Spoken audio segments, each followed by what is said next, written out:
Fanalan-jaza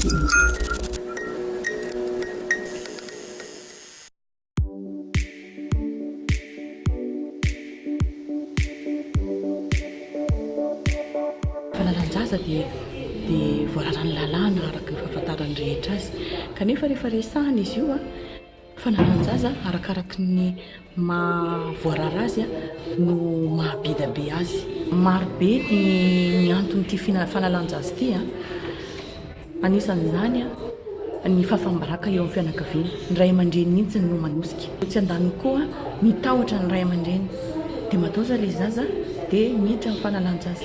Tovovavy latsaky ny 15 taona efa miditra amin'ny vie sexuelle déjà dia noho izany efa miditra amin'izany fanalan-jaza zany satria mbola mianatra izy. Ny fanalan-jaza zany eto Madagasikara dia clandestin daholo kanefa izy io tsisy izay tsy manao azy, na ny sage-femme, na ny médecin, na ny matrone, na ny hoe samy mpinamampinamana, na ny vehivavy samy vehivavy manao anazy io daholo.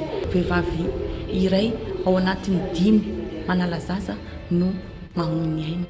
Betsaka ny ataontsika hoe ka mahatonga nylay fahafatesan'ny vehivavy satria tsy ara-dalàna ny fanaovana an'ilay izy. Ilay avortement mahafaty fa le avortement non sécurisé. Le fomba fanaovana an'ilay izy tsy tao anatina toerana sy fomba fanaovana an'ilay izy mitondra an'ilay complication.